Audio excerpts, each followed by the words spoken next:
and now he's got the move done on Jesse Dixon as well. So he's doing a good job. So in terms of the podium right now, it's looking good for Reece McNally, who'll be taking the round win. Miedeke will be up there with him, first time that we've seen him on the podium since making his full-time return so far this season. And Cedars and Hansford are arguing over the last spot at the moment. It's going to go the way of Hansford at the moment, but that's probably going to be pending the decision from Chucky Baxter at the end of the race after the contact with Nathan Pretty.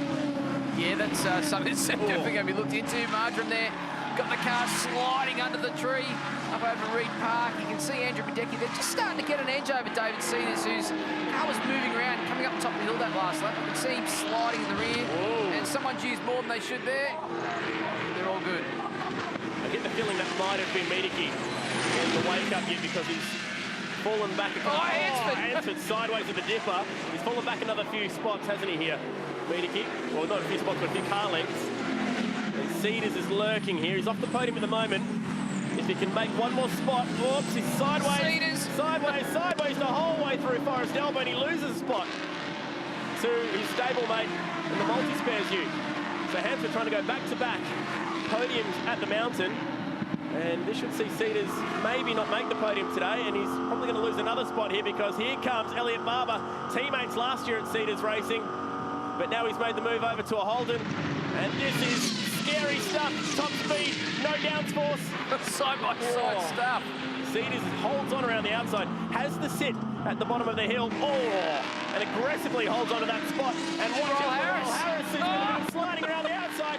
Is he going to gather it up? Contact with Cedars. The second time those two have hit each other today, and Cedars gives him one back. Actually, it's Barber that he's gone into the side of. The gloves are off in the utes for the final race of the weekend, and they're all going to be limping for the final 3 laps. Wow.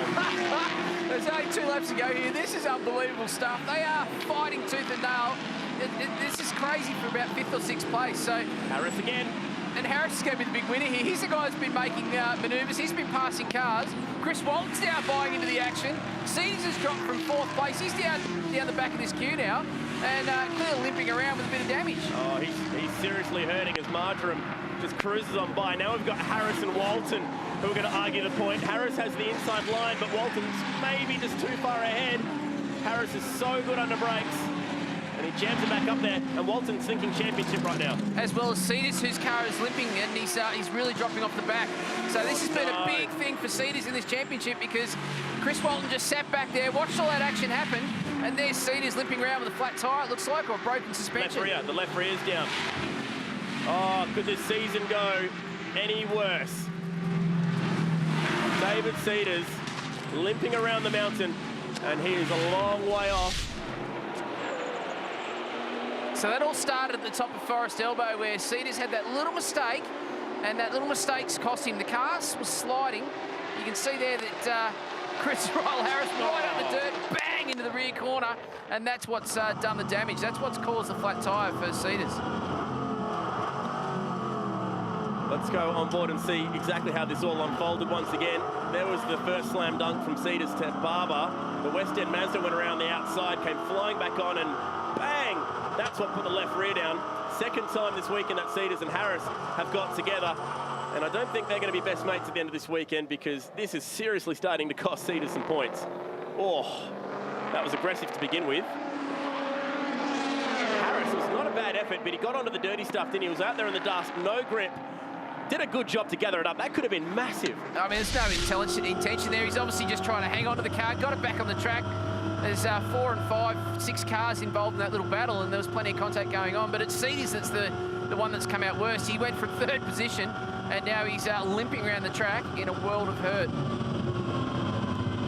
Here, this car up on the limiter nicely. There's Phil Woodbury to the right, and Jeremy Gray trying to pick up a few spots here after making a mess of yesterday's race. He started 20th. He's on a march at the moment. 8 spots in the one race so far, so not too bad around the mountain, and Woodbury's coming in with that fair bit of damage to the front end after contact with Danny Buzadzik. And Hansford's pulled off now. What a bad day for the Cedars team. The multi-spares ute on the podium last year, and this could just about elevate Chris Walton onto a podium. I think that's down at the Chase. It looks like it's down at the Caltex Chase, so yeah, I'm not sure what's gone wrong there. That maybe front tyre looked pretty average, but might have been a bit of grass on it as well, though. This is the Cooper's Cloud 9 bar. Not a bad spot to check out the action down there at the chase. Who knows what will happen in this part of the world later today. And yellow flags down there, so that takes away a pretty nice passing opportunity. Here's McNally, part of a big racing family, him and his brothers racing over in the west. It's elevated Jesse Dixon up to third. Isn't he having a breakout year in the Utes? A rookie last year, second in the Rookie of the Year honours. And we're hearing now this will be the final lap. There it is, confirmation down on the bottom left.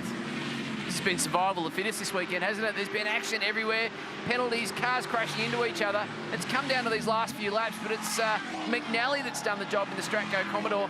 He's just been clean all weekend. He's stayed out of all the action. He's won that first race, and he's now on target to win the race this morning.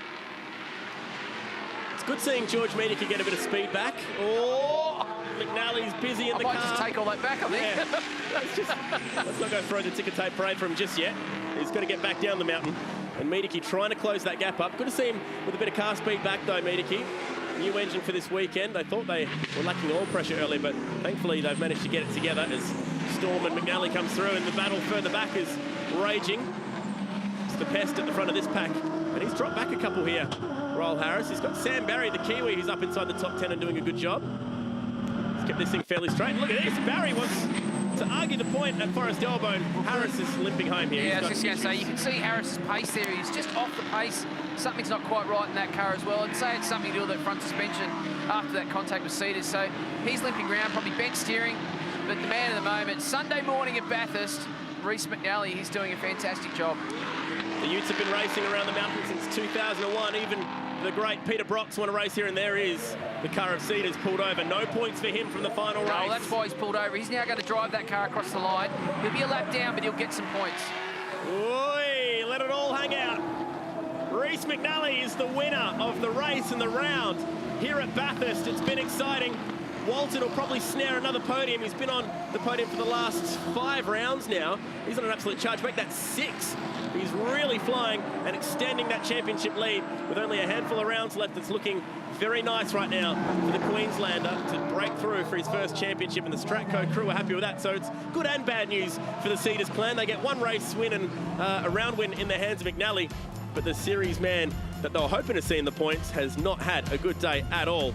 George Meadicke, his dad Mad Andy won a race back here a few years ago, and finally a bit more speed for him. But Walton will extend the championship lead here this weekend, and that's probably the real news coming out of the Holdsworth Utes so far this weekend. Exciting stuff, exactly what we expected. There's still some more support racing yet to come before we get into the big one. Hope you're enjoying your morning wherever you are watching around the country. Happy Bathurst Day. We'll be back with more soon.